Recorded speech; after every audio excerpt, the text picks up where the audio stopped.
Hi, I'm Barry Clark. Welcome to the Mortgage and Property Podcast, brought to you by Mortgage Monster. Now sit back, relax and get ready for top tips, tricks and advice to help you with all of your mortgage and property needs. Hello and welcome to the Mortgage and Property Podcast. Hope you're doing okay.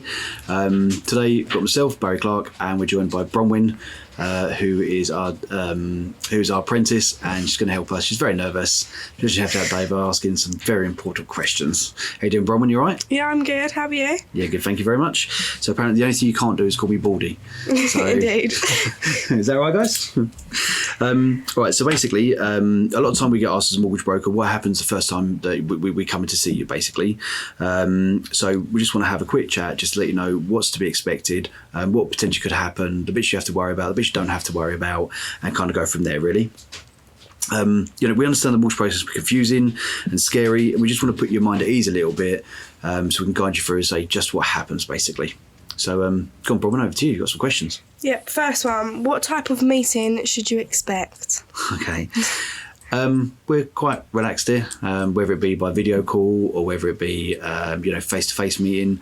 We'd normally, as you come in, make you a nice cup of tea or coffee, sit you down. We'd probably flap around for a few minutes, get a few bits of paper, getting ready.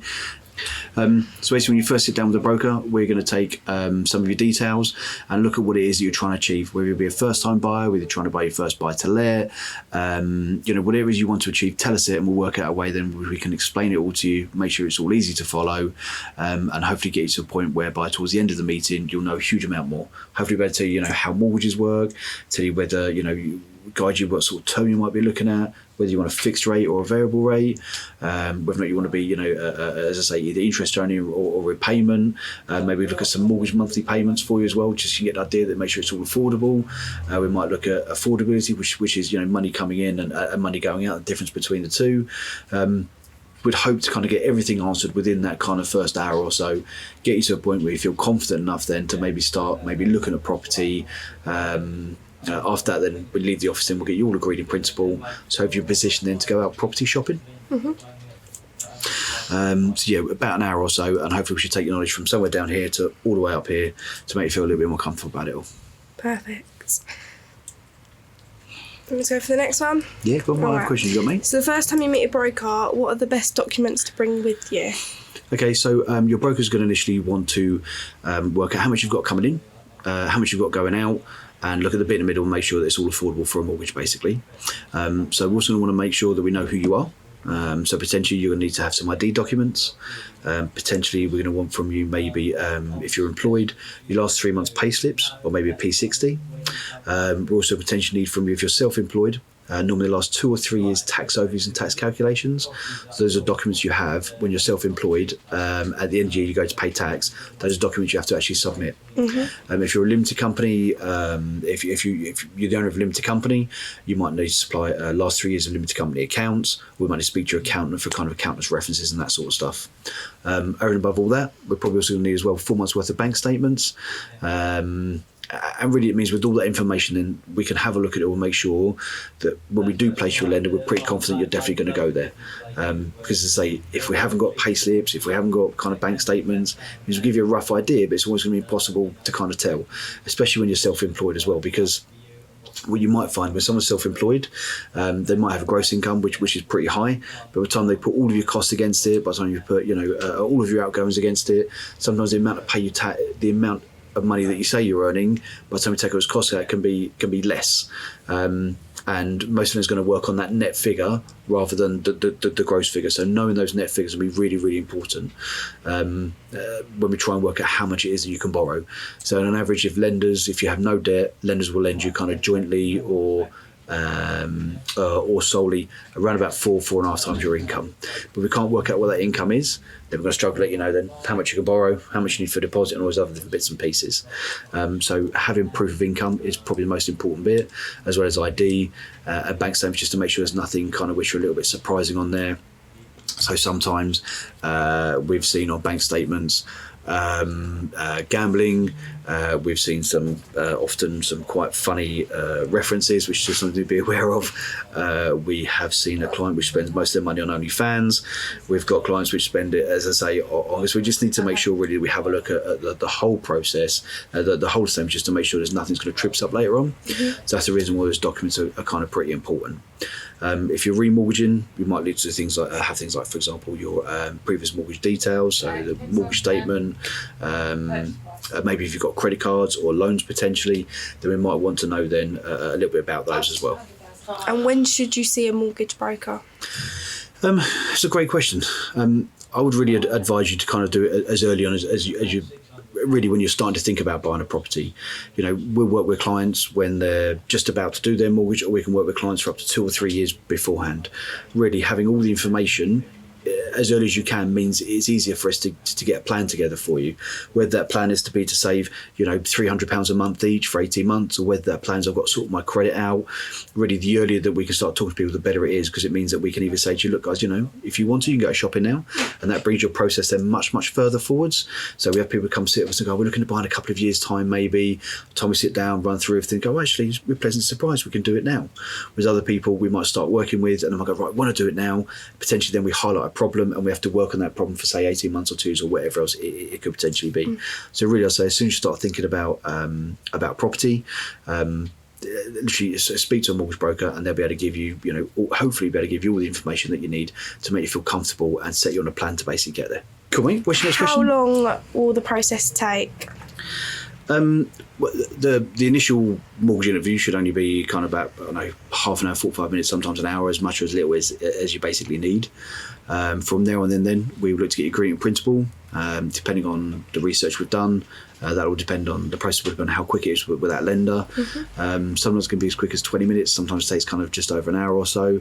But really, it's all the work that goes into it before that. So we need to do probably a few hours worth of searching to make sure you fit those right lenders, your circumstances are correct for that lender, and so on. But normally we can get you all agreed in principle and ready to go out shopping kind of, within a day or so. After that, then you have to go out and find a property, which is good fun, a bit scary. So estate agents kind of sometimes be a bit of a nightmare. But yeah, most clients kind of are equally as scared as they are excited basically when they go out property shopping. The difference is that agreement in principle in hand and proof of deposit. It shows an estate agent that you can afford that property when you basically fall in love with it. So the first thing they'll ask you for when you like the property is how much you want to buy it for. So you put your offer in. At the moment, we're seeing that probably, I know there's a lot more buyers than what there are sellers. So sometimes property offer amounts will sometimes go in at the asking price, maybe a bit higher, maybe a bit lower, but it's all down to kind of negotiation, basically. Yeah. If you want to handle that, we're also on the phone all the time. So if you want a bit of advice as to where we are, what we're doing, estate agents are, sometimes I think they get a bit of a bad rap, but they're actually, most of them, like really lovely. They're just trying to do their job and get it all done. And they just want to make sure that really, they can tie up a potential buyer with a potential seller and get a deal that works for everyone. So sometimes it's actually quite wise to ask the estate agent that, you really know the vendors. How much have I got to basically bid to buy that property? They might say to you, okay, we need to offer this amount. Obviously, not going to look at a penny below that. At least that's a starting price for you. Estate agents won't necessarily, it's not about, getting an extra £2,000 or £3,000 for the person who's buying it. They just want to make sure you're a good, solid purchaser. If you say yes, I want that property, you'll win it then for, you're in there for the whole process to basically get your keys. You're not going to flake out and change your mind or whatever else it is. So, really want to make sure that they find a buyer that absolutely loves the property, and it means they're going to, make an offer and just stand on that offer, basically. The actual mortgage process itself, when you've had your offer accepted, that really depends on lender, to be honest with you. Our average time to application used to be somewhere around about 7 to 10 days pre-COVID. Post-COVID now, it varies so much lender to lender. It can be anywhere between, I don't know, our quickest one has been about 12 hours. Our slowest one has been about 6 or 7 weeks. But normally it's kind of around about 3 weeks or so to get your mortgage offer all in place. And that means then the money's there ready waiting for you then whenever you're ready to kind of go ahead and all the legal work's been done. But the average time to move now is probably around about 3-4 months, I'd imagine, from start to finish, the whole process, including your legals. Right. And should you prepare any questions for the broker beforehand? tons of questions. The more questions that you've got, it's just true, the more questions you have, however silly you think they are, the issue that we find, especially with kind of first time buyers and even next time buyers, is no one teaches you this stuff. You've got no idea how it all works. It's not as if you get, sat down in school and people sit down and you go, they don't give lesson of how it all works, how it all happens. So it's not uncommon for people when they first come to us to be really quite scared and nervous. So really make sure that we can sit people down, a nice cup of tea, chill out. We're not all like suited and booted and all stuffy and that sort of stuff. We're just normal, we'd sit down, make a cup of tea or coffee, just have a chat with you and just explain the whole process. There's nothing really complicated. If there was, I wouldn't be doing it. I know Grant definitely wouldn't. I know that it's not a process that everyone knows, but it's a process we just have to kind of guide you through. And once you've got a lot more kind of understanding, a lot more knowledge, you'll feel more comfortable. And we see people coming in, they're tense at first, and by the end they're kind of quite relaxed and they're ready to kind of then go property shopping. It's a bit scary because people don't know what it is they don't know, and it scares people. If you want to make, it's the biggest financial decision you're ever going to make in your life. For your first property, even people that bought cars before, there might have been maybe 18 or 20,000 pounds. Buying your first property at 100,000 or 200,000 pounds. It should be scary because it's the biggest thing that you've ever done. So of course you're going to be a little bit worried about it. So the more questions that you have, we'll happily guide you through those bit by bit. We'll answer all your questions. Make sure that you just feel comfortable with everything. And one way or another, we'll either get you out shopping for the right property, or we'll set you on a plan so hopefully you can get to where you want to be within a certain period of time. Okay. But yeah, please come with as many questions as you possibly can. When clients come to us, they're so kind of mixed up. They've got a little bit from friends, a little bit from kind of mum and dad, a little bit from kind of reading on the internet, and it's all just kind of pushed into this big squelchy pot that kind of makes your brain go a bit mad, basically. So kind of, after an hour, half an hour, 45 minutes, an hour, whatever else it is, we can kind of make sure that you just feel a little bit more comfortable about it all, basically. So yeah, bring as many questions as you possibly can. There's no kind of silly questions. I promise there isn't. People think there is, but there isn't. And we just have to really just make sure you feel comfortable, with the whole process. We explain it to you, explain how it all works. And as I say, hopefully we can get to a point where you just feel a bit happier when you leave than when you first came in.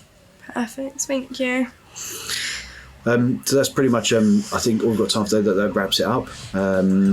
Thank you very much for listening. If you found this helpful, please don't forget to follow, subscribe, and hit that bell button to be notified of new episodes. I will see you again same time next week. Thank you very much. Cheers. Goodbye.